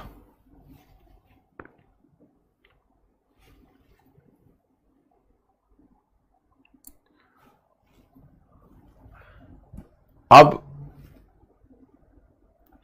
यहां पर ये चाहता हूं कि अंतर्राष्ट्रीय शांति के लिए अंतर्राष्ट्रीय संगठन के रूप में राष्ट्रसंघ का गठन, मतलब चूंकि पेरिस पीस कॉन्फ्रेंस का एक एजेंडा यह था कि हमें एक अंतर्राष्ट्रीय संगठन का निर्माण करना है। क्योंकि मैं आपको बताना चाहता कि पहले तो जब वेस्टफेलिया की संधि हुई थी तो शक्ति संतुलन की अवधारणा आई थी। तो पहले ऐसा माना जाता था कि शक्ति संतुलन जब तक यूरोप में है तब तक युद्ध टलता रहेगा। लेकिन शक्ति संतुलन की अवधारणा पर बल देने के बावजूद भी यूरोप में युद्ध नहीं टला और निरंतर यूरोप में युद्ध की परिस्थितियां निर्मित होती रही। इसलिए आप देखते हो कि अब वह अवधारणा ग्रेजुअली बदल गई और कहीं ना कहीं जो युद्ध की परिस्थितियों से बचने, अब माना गया कि शक्ति संतुलन की अवधारणा युद्ध का विकल्प नहीं दे सकती, इसलिए एक अंतर्राष्ट्रीय शांति संगठन की आवश्यकता है। इसलिए तीसरा वाला जो मुद्दा आया है वह है अंतर्राष्ट्रीय शांति के लिए राष्ट्रसंघ का गठन। यहां आप इसको देखिए, 1648 की वेस्टफेलिया की संधि आपको याद ही है कि पश्चात शक्ति संतुलन की अवधारणा की युद्ध के विकल्प के रूप में देखा जाता रहा था, परंतु शक्ति संतुलन की अवधारणा युद्ध का वास्तविक विकल्प नहीं दे सकी। इसलिए प्रथम विश्व युद्ध के पश्चात यूरोपीय नेताओं एवं बुद्धिजीवियों ने अंतर्राष्ट्रीय संगठन के परिप्रेक्ष्य में सोचना आरंभ कर दिया तथा पेरिस शांति सम्मेलन में अमेरिकी राष्ट्रपति वुडरो विल्सन की पहल पर राष्ट्रसंघ के रूप में एक अंतर्राष्ट्रीय संगठन की स्थापना हुई। यह 1919 में 41 राष्ट्रों का संगठन था जो 1941 में बढ़कर 60 हो गया। इसके महत्वपूर्ण निकाय के रूप में असेंबली एवं काउंसिल थी। एक असेंबली उसका ऑर्गेनाइजेशन था, दूसरा काउंसिल, इसका इंटरनेशनल लेबर ऑर्गेनाइजेशन था, और भी कई संगठन थी, पोस्टल ऑर्गेनाइजेशन था, कई तरह का। असेंबली और काउंसिल मुख्य थी। इसने शांति की दिशा में निम्नलिखित कार्य किए। कैसे? तो क्या क्या किया? तो मैंडेट प्रणाली। मैंडेट क्या है मैं आगे बताऊंगा। मैंडेट का मतलब है संरक्षण प्रणाली, की जो देश कमजोर है उसको किसी ताकतवर देश के संरक्षण में रखना, और मैंडेट प्रणाली के तहत किसी क्षेत्र को किसी और क्षेत्र के अधीन रखना। तो मैंडेट प्रणाली के तहत इसने कुछ क्षेत्र प्रमुख देशों के संरक्षण में रखे थे। इस संगठन की निगरानी के कारण वे देश उस क्षेत्र को हड़प नहीं सके। मतलब अगर लीग ऑफ नेशंस नहीं रहता तो जिसकी निगरानी में तुम जिस भूभाग को देते वही हड़प लेता। जैसे आप फर्स्ट वर्ल्ड वॉर से पहले देखो क्या हुआ। ऑस्ट्रिया के अंतर्गत बर्लिन कांग्रेस में मैंने बताया था कि हैब्सबर्ग साम्राज्य के अंतर्गत बोस्निया और हर्जेगोविना रखा गया था संरक्षण में, याद है आपको। लेकिन क्या हुआ, हैब्सबर्ग साम्राज्य ने बोस्निया और हर्जेगोविना को हड़प लिया। तो कोई भी ताकतवर देश जिसके संरक्षण में तुम रखते हो वो हड़प लेगा, लेकिन लीग ऑफ नेशंस से तो हड़प नहीं सकता। एक ये इसका फायदा हुआ। दूसरा कि कम से कम छोटे राष्ट्रों के बीच होने वाले विवादों के निपटारे में इसे सफलता ही मिली। बड़े राष्ट्र का विवाद तो नहीं सुलझा पाया, लेकिन छोटे छोटे राष्ट्रों का विवाद सुलझाया। तीसरा, विशेषकर इसके मानवीय और कल्याणकारी कार्य सराहनीय रहे। इसके जो मानवीय और कल्याणकारी कार्य सराहनीय रहे। उदाहरण के लिए बीमारियों की रोकथाम, शरणार्थियों का पुनर्वास, ये सब काम लीग ऑफ नेशंस ने किया है। परंतु निम्नलिखित कारणों से राष्ट्र संघ आगे चलकर विफल हो गया। लेकिन किस कारण से विफल हुआ उसको भी देखिए। एक, चूंकि इसमें सभी राष्ट्रों की समानता के सिद्धांत को स्वीकार किया गया था और बड़ी शक्तियों को कोई विशेषाधिकार प्राप्त नहीं था, अतः बड़ी शक्तियों ने इसके संचालन में रुचि नहीं ली। जैसे अब कहा जाता है कि लीग ऑफ नेशंस की विफलता से सबक लेकर यूएनओ में, संयुक्त राष्ट्र संघ में जो आप आज भी देखते हो सुरक्षा परिषद में जो अस्थायी सदस्य का प्रावधान है कि 5 मेंबर्स अस्थायी होंगे। क्यों रखा गया? या इसलिए रखा गया कि जो अस्थायी मेंबर्स होंगे तो उनको वीटो की शक्ति दी गई, तो उनका कुछ विशेषाधिकार हम स्वीकार करेंगे, तो उनको मोटिवेशन मिलेगा काम करने का। क्योंकि लीग ऑफ नेशंस में बड़ी शक्तियों छोटी शक्तियों सभी को समान अधिकार मिला, तो किसी को विशेष रूप से उस संगठन को चलाने या उसके लिए काम करने की तत्परता मन में नहीं आई। तो एक यह फैक्टर काम कर रहा है। दूसरा फैक्टर है इस संस्था के स्वरूप के मुद्दे पर ब्रिटिश, अमेरिकी एवं फ्रांसीसी दृष्टिकोण में मतभेद था। माने इस संस्था के स्वरूप के मुद्दे पर एक तरफ ब्रिटिश, अमेरिकी एवं फ्रांसीसी दृष्टिकोण, इनके बीच परस्पर मतभेद था। अब यह परस्पर मतभेद क्यों था? तो एक तरफ जो अमेरिकी ब्रिटिश थे वो चाहते थे इसको हम केवल बातचीत या वाद विवाद या निर्णय लेने वाली, कुछ सहमति से निर्णय वाली संस्था बनाए, और फ्रांस का कहना था नहीं, ये संस्था तभी कारगर होगी जब इसके पास आप दंड की शक्ति देंगे, इसके पास ये शक्ति देंगे कि कोई भी अगर गलत करता है तो उसको दंड दे सके। और अमेरिका, ब्रिटेन बोलता था कि नहीं, हमें ऐसा नहीं करना, हमें एक ऐसी संस्था बनाना जिसमें सहमति से निर्णय हो और हम शांतिपूर्ण ढंग से उसका निपटारा करें। तो फ्रांस इसे सहमत नहीं था। फ्रांस का कहना था कि नहीं, फिर वो नहीं चल पाएगा, और ब्रिटेन और अमेरिका इसे विचार विमर्श करने तक सीमित रखना चाहते थे। वहीं दूसरी तरफ फ्रांस इसे एक शक्तिशाली संस्था के रूप में रूपांतरित करना चाहता था। इसमें असेंबली और काउंसिल दोनों को समान शक्ति दी गई थी। अब देखो, सारे मेंबर्स असेंबली में थे और काउंसिल में कुछ मेंबर्स थे, लेकिन काउंसिल और असेंबली की समान शक्ति थी। आज देखते हो यूएनओ में सुरक्षा परिषद, सिक्योरिटी काउंसिल को पावर कहीं ज्यादा है, और जनरल असेंबली से तो सुरक्षा परिषद ज्यादा कारगर होती है। उस समय इस तरह से काउंसिल से असेंबली और काउंसिल को दोनों में शक्ति में कोई विशेष फर्क नहीं किया गया, और इसका संस्थापक सदस्य संयुक्त राज्य अमेरिका ही इसका सदस्य नहीं बन सका। मतलब अब संयुक्त राज्य अमेरिका के प्रेसिडेंट के साथ क्या हुआ मैं बताता हूं आपको। मुनरो सिद्धांत मैंने बताया हुआ है। तो मुनरो सिद्धांत में पहले संयुक्त राज्य अमेरिका और अमेरिकन प्रेसिडेंट मुनरो ने जो पॉलिसी निर्धारित की थी वो यह था कि यूरोपीय शक्तियां अमेरिका के मामले में हस्तक्षेप नहीं करेंगे, दूसरी तरफ संयुक्त राज्य अमेरिका भी यूरोप के मामले में हस्तक्षेप नहीं करेगा। तो दोनों में नहीं करेगा। वॉर में अगर यूएसए ने हिस्सा लिया तो यूएसए का तर्क यह था कि देखिए, यूएसए का कहना था कि भाई जर्मनी ने हम पर हमला किया तो हम आत्मरक्षा के लिए युद्ध में आए। अब जब युद्ध समाप्त हो गया तो वुड्रो विल्सन आ गए पंचायत में, वहां तक तो ठीक है। पंचायत करने के बाद उन्होंने एक अंतर्राष्ट्रीय संस्था के रूप में बना लिया लीग ऑफ नेशंस, और लीग ऑफ नेशंस बनाने के बाद वो चाहते थे यूएसए लीग ऑफ नेशंस का मेंबर बने, और भविष्य में यूरोप में जो पेरिस शांति सम्मेलन का जो निर्णय है उसके क्रियान्वयन में हिस्सा लिया, यूरोप में अस्थायी शांति बहाल करे। तो क्या था कि संयुक्त राज्य अमेरिका का जो प्रेसिडेंट है वो विदेश नीति के मामले में स्वतंत्र नहीं है। उसको अपनी नीति की जो अप्रूवल है, जो स्वीकृति है, वह यूएसए के कांग्रेस का जो अपर चैम्बर है सीनेट, उससे अप्रूव कराना होता है। तो जब इनका मामला उठकर सीनेट के पास गया तो सीनेट ने वीटो कर दिया, कहा नहीं, ऐसा नहीं है। उसने कहा कि नहीं, ये गलत है, क्योंकि जो वुड्रो विल्सन करने जा रहे हैं वह मुनरो सिद्धांत की मूल भावना के खिलाफ है, इसलिए यूएसए लीग ऑफ नेशंस का मेंबर नहीं बन सकता। बताइए, जिस राष्ट्र ने, जिस शक्ति ने संस्था बनाई, जिसने उसको आशीर्वाद दिया, वो खुद उसका मेंबर नहीं हुआ, तो ये तो रामलीला विदाउट राम हो गया। रामलीला विदाउट राम हो गया, क्योंकि बिना यूएसए के समर्थन के संस्था चलेगी कैसे। तो एक मेरे विचार से समझ गए होंगे। और इसमें किसी भी महत्वपूर्ण निर्णय पर आरंभ में पराजित देशों को उसकी सदस्यता से बाहर रखा गया। जैसे जर्मनी को मेंबर नहीं बनाया गया, पराजित था। ऑस्ट्रिया को नहीं बनाया गया,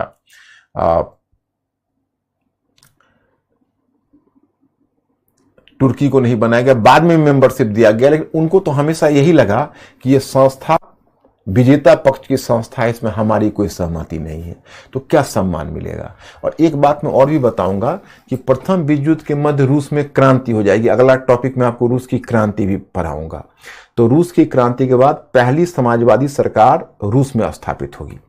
तो समाजवादी सरकार, और चूंकि अमेरिका पूंजीवादी था, तो अब क्या है कि ये जो पूंजीवादी देश थे वह उसको आउटकास्ट की तरह रूस को देखते थे। ये भाई आउटकास्ट है, ये सोवियत एक कम्युनिस्ट कंट्री है, तो उसको आउटकास्ट के रूप में देखते थे, तो उसको इनवाइट नहीं किया। अब बताइए, सोवियत रूस जैसा महत्वपूर्ण कंट्री जब इसमें शामिल नहीं होगा, तो सोवियत रूस जैसे कंट्री को ना शामिल होने पर संस्था कैसे चलेगी, जो सबसे बड़ा राष्ट्र है। तो यह भी एक कारण है। और लास्ट में तुम देखोगे असेंबली, जैसे यहां पर आपको मिलता है कि भाई एक दिक्कत यह थी संस्था में, जो अभी WTO में है, कि सभी निर्णय सर्वसम्मति से होना है। तो अगर एक भी कंट्री शामिल नहीं होगा तो निर्णय नहीं होगा, तो संस्था चलेगी कैसे। तो कुल मिलाकर लीग ऑफ नेशंस विफल हो गई। और आगे देखोगे, फर्स्ट वर्ल्ड वॉर के बाद जो लीग ऑफ नेशंस से विफल हुई, आगे जब सेकेंड वर्ल्ड वॉर होगा, तो सेकेंड वर्ल्ड वॉर के बाद तब वो संगठन आएगा जिस संगठन का नाम होगा UNO, संयुक्त राष्ट्र संघ, जिसकी चर्चा हम आगे करेंगे। और चौथा है उपनिवेशों के साथ संबंध। देखिए, अब उपनिवेशों के साथ संबंध में मैं आपको बताता हूं। ये थोड़ा इंटरेस्टिंग चीज है, लेकिन अब तक तुम लोगों को मैंने जितना बताया उतना समझ गए या कोई प्रॉब्लम है? अंकुर, मुझे आप आश्वस्त करिए कि लोग समझ गए।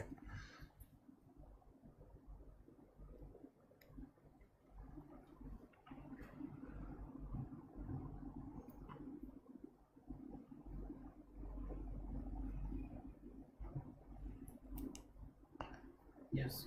ओके है।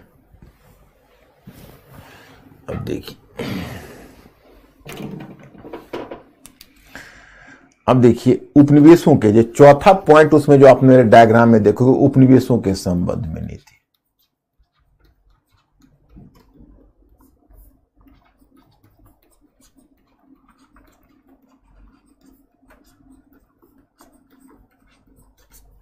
उपनिवेशों के संबंध में नीति। अब उपनिवेशों के संबंध में नीति को देखिए, इसमें दो तरह के उपनिवेश हैं। विजेता पक्ष के उपनिवेश,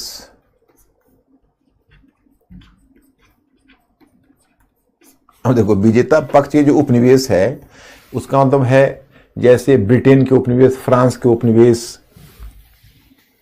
तो अमेरिका तो खैर उपनिवेश जानबूझ के नहीं रखा हुआ था, लेकिन अमेरिका में तो आपने यूएसए ने एक नव उपनिवेशवाद का रूप दिया था। यूएसए पुराने प्रकार का उपनिवेशवाद नहीं रखता था, आपको पता ही है।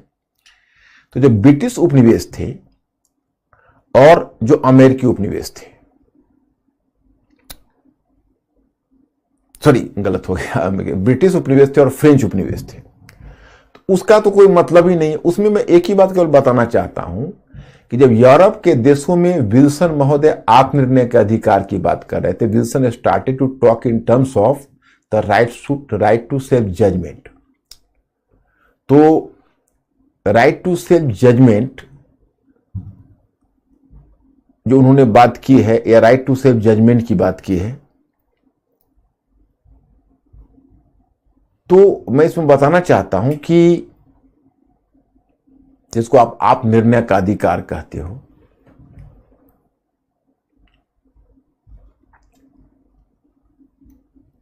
वो आत्मनिर्णय का अधिकार यह है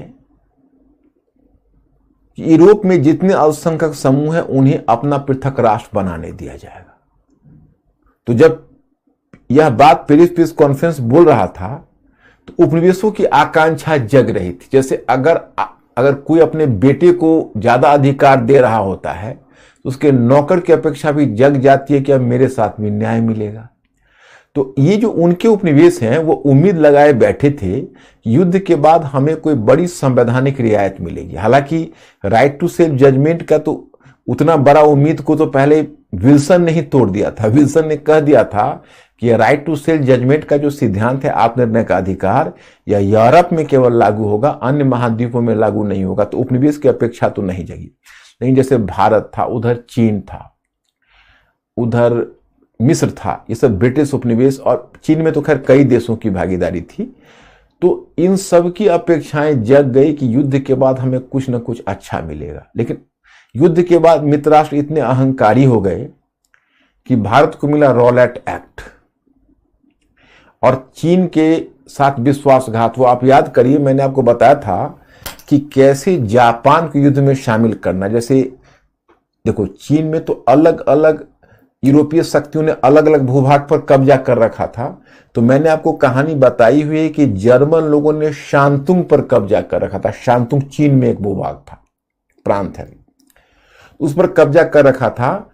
तो जब चीन इस युद्ध में प्रवेश किया ब्रिटेन के पक्ष में, तो ब्रिटिश सरकार मतलब मित्र राष्ट्रों के पक्ष में, तो पश्चिमी शक्तियों को वहां पर गणतंत्र था उस समय चीन में, और गणतंत्र वहां के शासक डॉक्टर सन्यास सेन थे। तो डॉक्टर वहां का जो प्रेसिडेंट था, तो डॉक्टर सन्यास सेन ने मित्र राष्ट्रों से रिक्वेस्ट किया कि आप हमें, मैंने कुमिंतांग दल के नेता डॉक्टर सन्यास सेन ने रिक्वेस्ट किया कि आप हमें शांतों का भूभाग लौटा दीजिए, मतलब जर्मनी तो हार जाएगा तो जर्मनी से आप हमें दे दीजिएगा। तो उन्होंने आश्वासन दिया चाइना को, हम शांतुंग आपको मिल जाएगा। उधर जापान को जब इनवाइट किया ब्रिटेन ने कि युद्ध में शामिल हो जाओ, तो जापान ने कहा कि लेकिन हम उस शर्त पर शामिल होंगे कि आप चीन में जो शांतुंग का क्षेत्र जर्मनी का है वो युद्ध के बाद आप हमें दे दीजिएगा। तो अब देखिए, उनको भी वादा कर दिया, मैंने आपको बताया था। अब युद्ध के बाद तो किसी एक ही पक्ष को दे सकते थे। अनुमान करिए किसको दिया होगा युद्ध के बाद, किसको दिया उन्होंने, अनुमान करिए। तो जरा लिखिए, तो टाइप करिए तो जल्दी, ताकि मैं देखूं कि आप मानसिक रूप से सजग हैं कि नहीं। वो भूभाग शांतुंग का किसको दिया?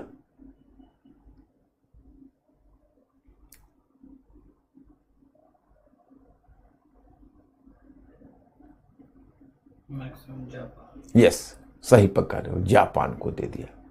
तो चीनी राष्ट्रवाद के साथ धोखा हुआ। वहां भी मई चतुर्थ आंदोलन शुरू हो गया। उधर मिस्र को आश्वासन दिया हुआ था कि आपको हम स्वतंत्रता दे देंगे युद्ध के बाद, और वैसा कुछ दिया नहीं। तो वहां पर जगलुल पाशा के नेतृत्व में वहां पर एक राष्ट्रीय आंदोलन शुरू हो गया। तो मित्र राष्ट्रों के तो उपनिवेशों को बड़ी गहरी निराशा मिली, उनके साथ धोखा ही हुआ। अब पराजित पक्ष के उपनिवेश, यानी पराजित देशों के उपनिवेश,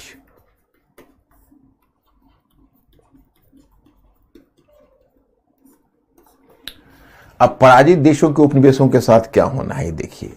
इन उपनिवेशों में कुछ उपनिवेश तो जैसे अब ऑटोमन साम्राज्य है, तो ऑटोमन साम्राज्य के ही अंतर्गत अरब क्षेत्र भूभाग था, उसकी चर्चा करेंगे। फिर जर्मनी के कुछ उपनिवेश प्रशांत क्षेत्र में थे और कुछ अफ्रीका में थे। तो इन उपनिवेशों को ए बी सी, जैसे अरब क्षेत्र है उसको ए ग्रुप में, और कुछ को बी ग्रुप में, अफ्रीका को सी ग्रुप में। तो एबीसी में डिवाइड कर दिया, और अलग अलग, चूंकि लीग ऑफ नेशन राष्ट्र संघ में एक मैंडेट प्रणाली आ गई। मैंडेट प्रणाली का मतलब हुआ संरक्षण, मतलब एबीसी 3 भूभाग में बांटकर पराजित क्षेत्रों के उपनिवेश को वो कहीं ना कहीं उसको मैंडेट प्रणाली की तरह अलग अलग शक्तियों के अधीन रख दिया गया। अब ये तो एबीसी है, लेकिन इसी में मैं आपको अरब क्षेत्र की कहानी बताता हूं कि देखिए अरब राष्ट्रवाद के साथ कितना विश्वासघात हुआ है। आपके पास मैटर तो पहुंचा है, अरब राष्ट्रवाद के साथ विश्वासघात अगर आपने अभी तक पढ़ रखा होगा तो ठीक है, अगर नहीं पढ़ा होगा तो आज जाकर पढ़िएगा। मैं आपको बताता हूं ये चक्कर क्या है।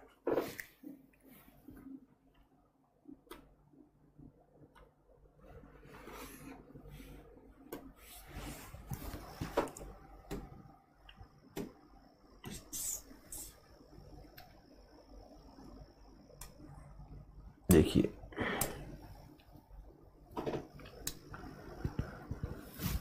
ये है अरबिया का क्षेत्र है, इस पर नजर डालिए। ये आप लोगों के पास भी मैटर है तो आप लोग देखते होंगे, लेकिन यहां पर मैं आपको ये मैप पर, यही अरब का क्षेत्र है। यही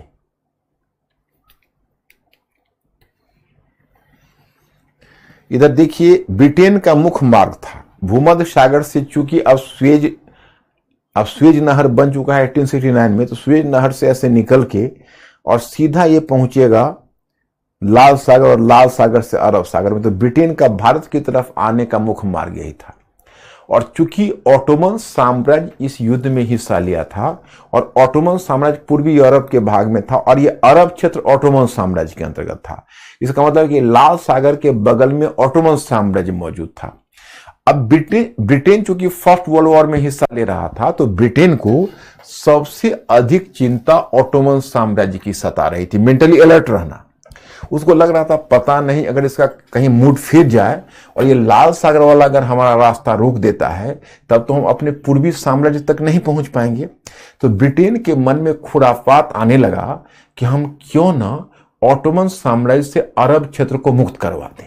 अब देखो अरब का मतलब क्या है। जैसे ऑटोमन शासक जो है, ऑटोमन तुर्क है। कुस्तुनतुनिया का पतन आपको याद होगा, है तो तुर्क, और तुर्क है मध्य एशियाई, और तुर्क बाद में मुसलमान हुए, तुर्कों का धर्मांतरण बाद में हुआ। और अरब क्षेत्र तो मौलिक क्षेत्र था इस्लाम का।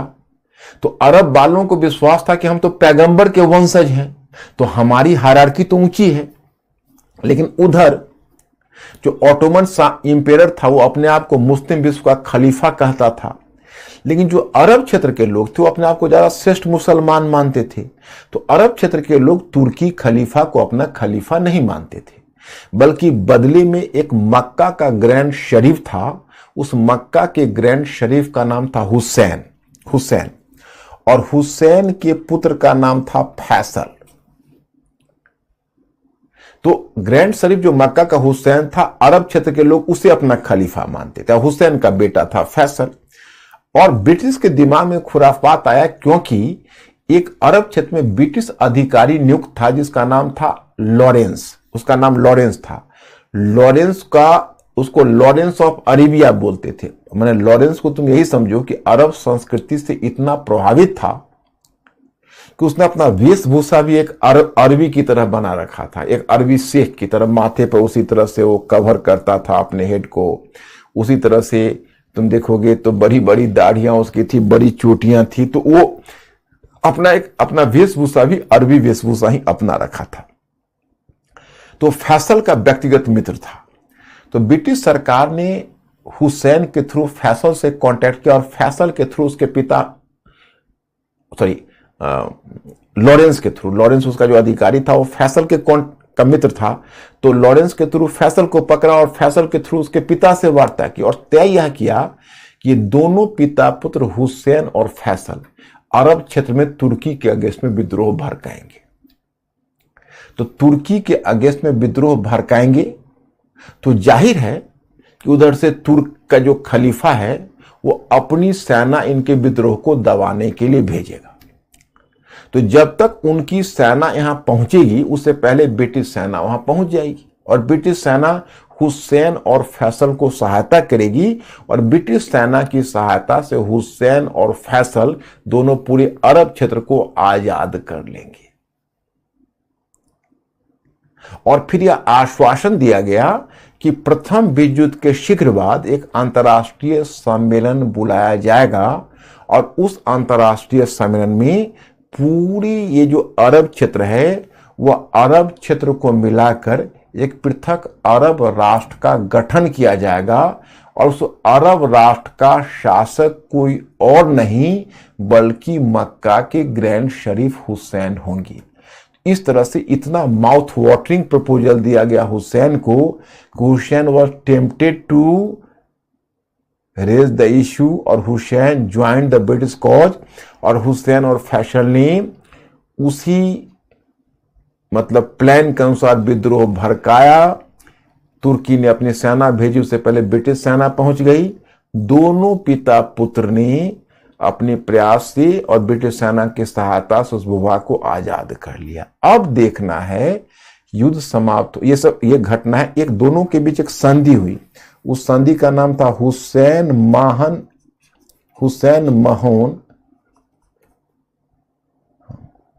महून समझौता। ये 1915 में हुआ। अब 1915 में एक तरफ हुसैन के साथ समझौता करके विद्रोह भड़का दिया, फिर ब्रिटेन और फ्रांस ने आपस में एक गुप्त समझौता कर लिया, जो आपको सारे समझौता और सारे मेरे मैटर पर मिलेगा। उस समझौता का नाम होगा साइक्स-पिकॉट समझौता। साइक्स-पिकॉट समझौता।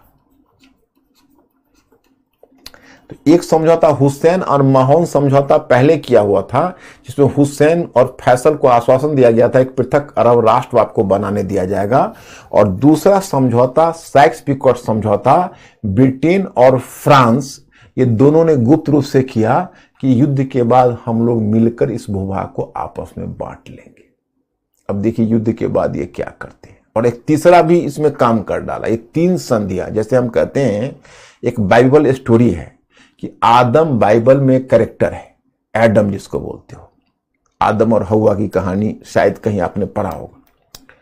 उसके बारे में कहा जाता है कि गॉड ने मना किया था कि विषैले फल को नहीं खाना है, और गॉड ने जो विषैले फल वो एडम ने विषैले फल को खा लिया, तो उसके कारण वो, उसके बारे में कहा कि वो मोर्टल हो गया, माने मरणशील हो गया। पहले अमर होते, मानव अमर होते, तो मरणशील हो गया।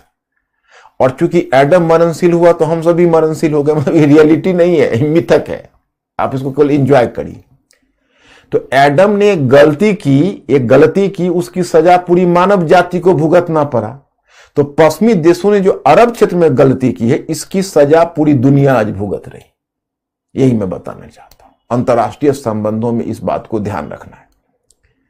तो साइक्स-पिकॉट एग्रीमेंट हुआ। उधर यहूदियों को अलग आश्वासन दे दिया गया। उनके लिए आप देखोगे 1917 में ब्रिटेन ने एक बाल्फोर घोषणा लाया, और बाल्फोर घोषणा में कहा गया कि यहूदियों को फिलिस्तीनी क्षेत्र में एक पृथक राष्ट्र दिया जाएगा, यहूदी राष्ट्र। अब देखिए आज फिलिस्तीनी एक मतलब बर्निंग इश्यू है, और यहूदी और फिलिस्तीनी, अब बेंजामिन नेतन्याहू के बारे में आप न्यूज़पेपर में पढ़ते हुए कैसे इजराइल अस्तित्व में आया वह भी देखोगे। तो पहले आप लोग ये एश्योर करो कि इतना तक, क्योंकि आगे मैं इसको करूंगा, इतना तक जो मैंने बताया है वो आप समझ गए हो, हाँ या ना। मिस्टर अंकुर को पहले खबर कीजिए।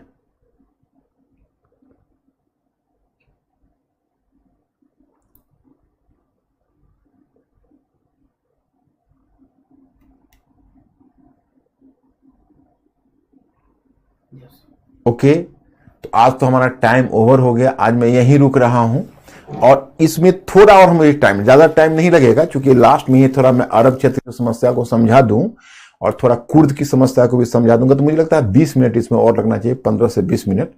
और कल मैं रूस की क्रांति वाला इसका अगला मैटर भेजूंगा, 12 बजे प्रतीक्षा करिएगा, और आप लोग फिर डाउनलोड करके तैयार रहिएगा। तो मैं इसको फिनिश करके रशियन रेवोल्यूशन कल स्टार्ट करूंगा, है ना। तो आज मैं यही रुकता हूं, कल आपसे मिलूंगा, पहले मैटर भेजूंगा, फिर मैं इवनिंग में मिलूंगा। Okay, thank you very much, I will see you tomorrow, good night. अच्छा, होमवर्क, हाँ यस, होमवर्क।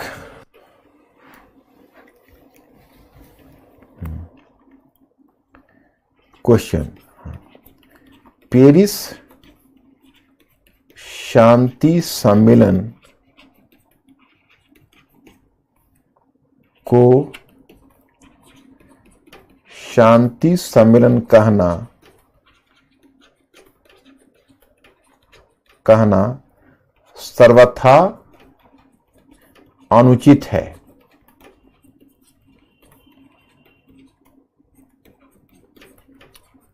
अनुचित है, परीक्षण कीजिए।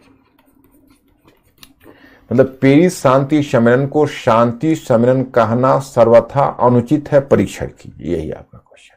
इस क्वेश्चन को ट्राई करिए। तो I see you. Okay, thank you very much my students.